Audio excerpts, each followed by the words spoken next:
Hi, welcome back to my channel. I'm Dr. Nihar Sinam and ngasi si video sida skin excision only blepharoplasty matangda discuss tause. Akoina eyelid surgery tawbase different types lay according to different needs.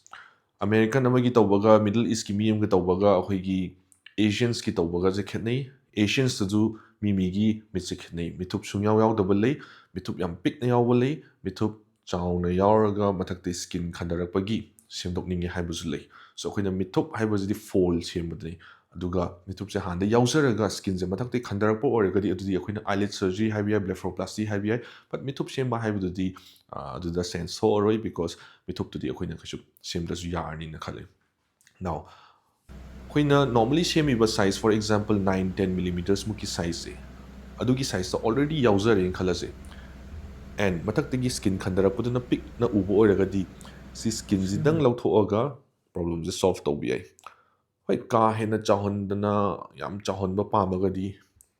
hanagi break tawraga anoba level amada semba budi yai but adumaina sembadi mitup yawdaba midasu ai kasu recommend tawde and mitup yawzaragasu adumaina sembadi recommend tawde because adudi yamna unnatural look tabagi chance lay and akhigi mitta structure amale manungda adugi height ka manana usually adum 7 8 9 10 millimeters ki changda lemni adugi to and akhigi pisumgi height tazu loose skin gi mata condition yengaga akhigi saru gi shape size kazu aduna ju yam matter tawi so mitup se particular size amda lebna chapcha bani natural man bani and mathak te khandarak pa skin do adu zumu modify tawa ma changi so akoina mitup sunga yaw do mi da sigi size ta semen khalaje aduga mathak te skin je akoina lakthok train khalaje naha oiba mi da loose skin oidaba mi da adi chap chan ta ani skin ki su yam khandara ro sain dang khandara ga lerni akoina mitup semaga loose skin yam leiba mi da skin lakthok tragadi mathaki skin do sain dum khandara ani mitup se pick na urani loose skin oiba mi da akoina mitup semani skin ju lakthok pirani ngasi fau operation me am tawbuji da 70 to 80% mi da di extra skin lakthok pose adum tawi and yam young oiba mi da skin lakthok na tawbuju yam yawi because moina kasu yam na chaung na ju pambo oitabaki. Now mitup se handa yawzer layer gadi akoina skin je mathak ti lakthok ki bi yai so manung changna mitup se makhot pagi inner structures ki operation yawroi only superficial layer hai di skin level dangda operation tawba tarani moigi extra skin lakthoga akoina yam nanna stitch to close tawgrani so si tawba ju hekta pangtok toksan bu ya de magi fold do phajan tabra khotpra hai do yam phajana check tawba madaka oi skin je lakthok loira kanda fold do maintain tawgadra fold do kai gi roidra hina तौरगसु कईगुम operation तो इकान fold काइग्रगदी fold अमुक फजना create तौबिरमबुजु दका लाकप याई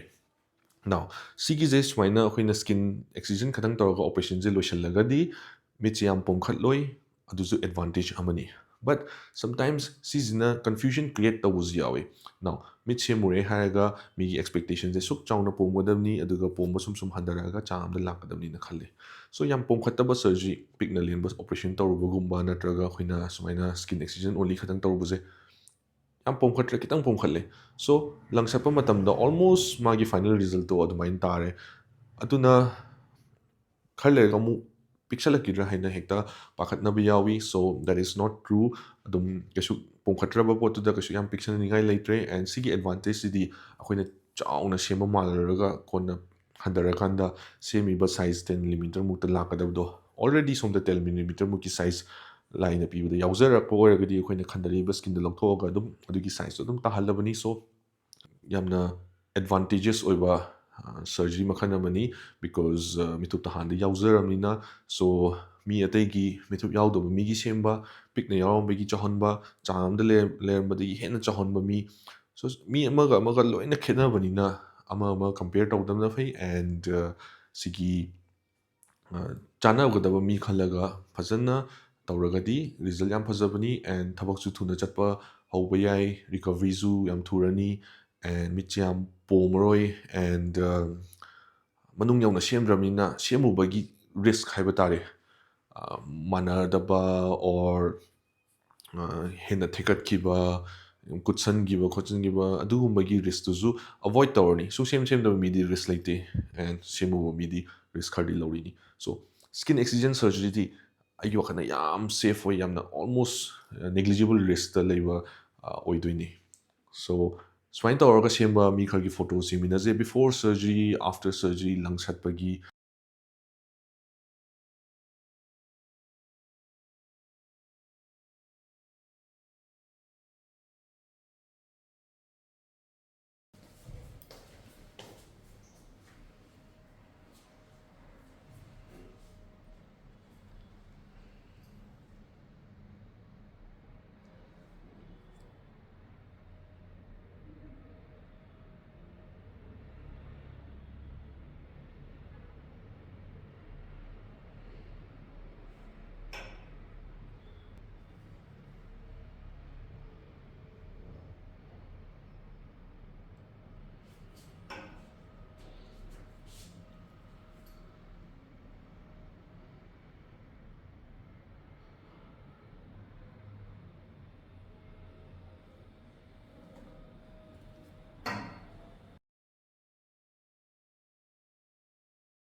Next video dong thingnaze si matang da hin kup na khangning ba leragadi haibiro comments da thambiro and I'll try to explain matang ki video da oirasu natraga comment section da oirasu. Thank you. Bye.